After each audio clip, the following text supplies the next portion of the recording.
Shalom, ninawasalimu katika jina la Bwana wetu Yesu Kristo. Tumepata tena neema nyingine ya kuwa na mgeni mwingine kati ya wageni wengi ambao Mungu ametubariki. Kanisa la Amani Christian Center tumekuwa na utaratibu wa kupokea wageni wetu kila baada ya miezi mitatu. Yaani kwa ufupi kwa mwaka tunapokea wageni mara 4.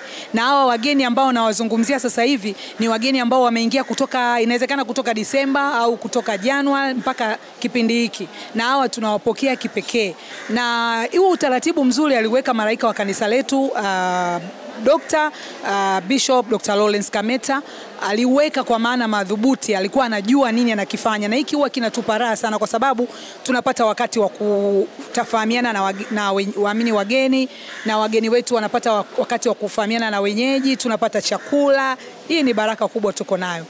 Kipekee Mungu amenipa neema tena ya kusimama na dada yangu mpendwa hapa. Atajitambulisha kwa majina yake. Dada, unaitwa nani? Naitwa Rehema Fogen Emmanuel. Okay, Rehema. Unatokea maeneo gani kwa hapa Dar es Salaam? Natokea maeneo ya Kimanga, mtaa Twiga. Okay. Na natamani kujua au ndugu mtazamaji wangu angependa kujua namna gani, yani ilikuwa kuwaje mpaka ukatokea kanisa la Amani, ukajikuta tu umeshatua hapa kanisa la Amani? Tulikaribishwa mahali hapa na mwenyeji wa mahali hapa anaitwa Baba Ebeneza. Alituambia karibuni hapa kanisani, ndio tukaja mahali hapa.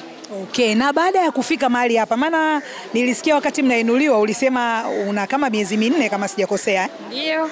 Okay, sasa yani mpaka siku hiyo, toka siku hiyo mmekaribishwa, ukaingia ukakanyaga hii ardhi hapa Amani. Ni kitu gani kilikuvutia mpaka ukasema sasa mimi nitaendelea kwenda? Nilifurahishwa sana na mahubiri ya mahali hapa, yes, na upendo na umoja wa kanisa hili. Ndio maana nimekuwepo mpaka leo. Wow, kumbe kanisa hili likupokea kwa upendo. Mungu ambariki kokote huko aliko Baba Ebeneza, kwa sababu amefanyika mwakilishi au balozi mzuri wa kanisa letu la Amani. Amen. Amina. Sasa kanisa letu hili la Amani tumekuwa na utaratibu mzuri tu wa kuwapokea wageni.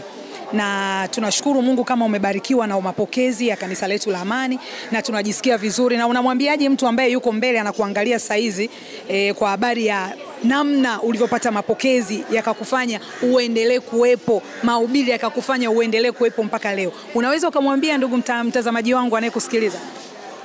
Nitamwambia hivi: karibu kanisa la Amani Christian Center. Hapa kuna upendo, na Mungu alituagiza tupendane, na ukimwonyesha mtu upendo na atadumu kukaa milele hapo ulipompokelea vizuri. Amina. Kitu kingine ambacho naweza nikakuuliza, wakati tukiendelea kupata chakula, tukiendelea kusikiza neno la hekima kutoka kwa baba askofu wetu, malaika wa kanisa hili, nilisikia ukijitambulisha kama wewe ni umesoma ualimu, lakini katikati ya ualimu pia wewe unasomea ushonaji, ni sawa? Ndio. Okay, sasa wakati ukiendelea kujitambulisha, nilimsikia askofu akisema ninaomba tuonane next week. Hivi ulijisikiaje? Yani unajua kati ya wageni wengi waliokuwa wakijitambulisha, wewe peke yako ulipata neema na kibali cha kuweza kuitwa na baba yetu askofu, tena kipekee yako, yani ukakae meza moja muongee, mjadili mambo kama ni ya kiroho nini si hatujui, lakini kitu tunachokijua ni kwamba umepata mwaliko wa kipekee bila kuomba. Nilijisikia amani sana, niliona hatima yangu inaenda kutimia. Kwa Mungu muinua Askofu Kameta. Safi jamani. Na wakaribisha Amani, sio pa mchezo. Amani kuna Mungu aliye hai. Dada amekuwa ni shuhuda, amepata mwaliko. Sisi huko hatuna kwenda kutoa hela ili umuone, au umwambia kuna charges zozote? Hapana, ni upendo tu. Safi sana. Jamani, sisi kwetu ni upendo tu. Mtu amepata neema ya kwenda kushikana mikono na baba yetu. Na baba yetu ni mtu wa upendo, ametufundisha upendo. Ndio maana kila mshirika katika kanisa la Amani ana upendo. Nimejisikia vizuri sana kuwa na wewe siku hii ya leo. Asante sana. Mkaribishe basi na yule anayekusikiliza kule, anayekutazama kule, unamwambiaje kuhusu ibada ijayo?